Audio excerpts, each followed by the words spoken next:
Shalom, Injil Imamat pasal 6, yang terdiri dari 30 ayat dan 3 judul.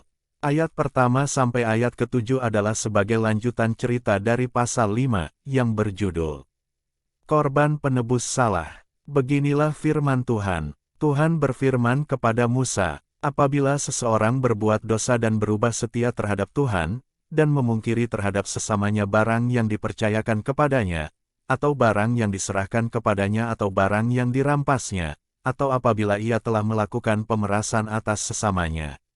Atau bila ia menemui barang hilang, dan memungkirinya, dan ia bersumpah dusta, dalam perkara apapun yang diperbuat seseorang, sehingga ia berdosa.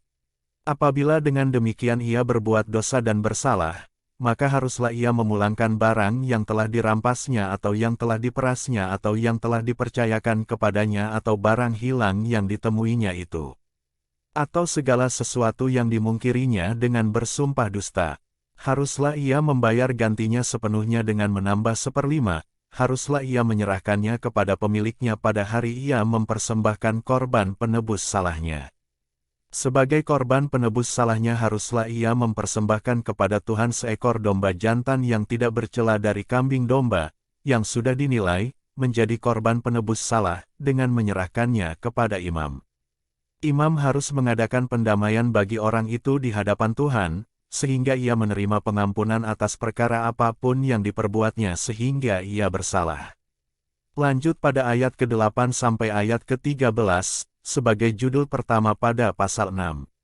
Yang berjudul, Korban Bakaran. Beginilah firman Tuhan, berfirman kepada Musa, perintahkanlah kepada Harun dan anak-anaknya, inilah hukum tentang korban bakaran. Korban bakaran itu haruslah tinggal di atas perapian di atas mezbah semalam-malaman sampai pagi, dan api mezbah haruslah dipelihara menyala di atasnya. Imam haruslah mengenakan pakaian lenannya, dan mengenakan celana lenan untuk menutup auratnya. Lalu ia harus mengangkat abu yang ada di atas mezbah sesudah korban bakaran habis dimakan api, dan haruslah ia membuangnya di samping mezbah. Kemudian haruslah ia menanggalkan pakaiannya dan mengenakan pakaian lain, lalu membawa abu itu keluar perkemahan ke suatu tempat yang tahir. Api yang di atas mezbah itu harus dijaga supaya terus menyala, jangan dibiarkan padam. Tiap-tiap pagi imam harus menaruh kayu di atas mezbah, mengatur korban bakaran di atasnya dan membakar segala lemak korban keselamatan di sana. Harus dijaga supaya api tetap menyala di atas mezbah, janganlah dibiarkan padam. Lanjut pada judul kedua yaitu, Korban Sajian, dimulai dari ayat ke-14 sampai ayat ke-23. Beginilah firman Tuhan, inilah hukum tentang korban sajian. Anak-anak Harun haruslah membawanya ke hadapan Tuhan ke depan mezbah.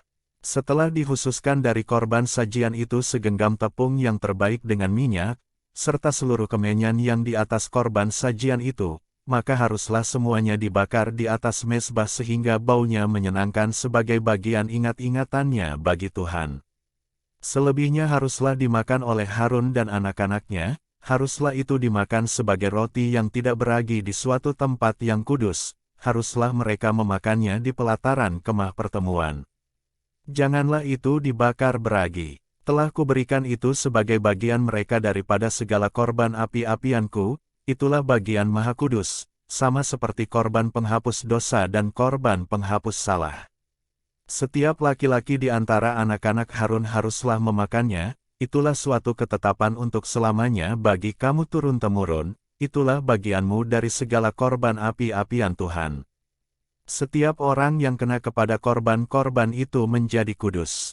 Tuhan berfirman kepada Musa, inilah persembahan Harun dan anak-anaknya, yang harus dipersembahkan oleh mereka kepada Tuhan pada hari ia diurapi, 1/10 eva tepung yang terbaik sebagai korban sajian yang tetap, setengahnya pada waktu pagi dan setengahnya pada waktu petang.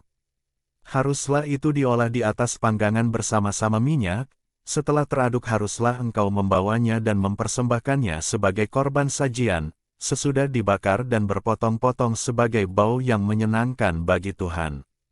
Dan imam dari antara anak-anaknya yang diurapi sebagai penggantinya, haruslah mengolahnya, itulah suatu ketetapan untuk selamanya. Seluruhnya haruslah dibakar bagi Tuhan. Tiap-tiap korban sajian dari seorang imam itu haruslah menjadi korban yang terbakar seluruhnya, janganlah dimakan. Lanjut pada judul ketiga yaitu Korban Penghapus Dosa, dimulai dari ayat ke-24 sampai ayat ke-30. Beginilah firman Tuhan. Tuhan berfirman kepada Musa, demikian. Katakanlah kepada Harun dan anak-anaknya, inilah hukum tentang korban penghapus dosa.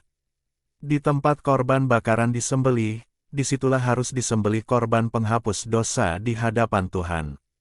Itulah persembahan Maha Kudus. Imam yang mempersembahkan korban penghapus dosa itulah yang harus memakannya, haruslah itu dimakan di suatu tempat yang kudus, di pelataran kemah pertemuan. Setiap orang yang kena kepada daging korban itu menjadi kudus, dan bila darahnya ada yang terpercik kepada sesuatu pakaian, haruslah engkau mencuci pakaian itu di suatu tempat yang kudus. Dan belanga tanah, tempat korban itu dimasak, haruslah dipecahkan, dan jikalau dimasak di dalam belanga tembaga, haruslah belanga itu digosok dan dibasuh dengan air. Setiap laki-laki di antara para imam haruslah memakannya, itulah persembahan Maha Kudus. Tetapi setiap korban penghapus dosa, yang dari darahnya dibawa sebagian ke dalam kemah pertemuan untuk mengadakan pendamaian di dalam tempat kudus, janganlah dimakan, melainkan dibakar habis dengan api. Demikian firman Tuhan dari Injil Imamat pasal 6, Tuhan Yesus memberkati.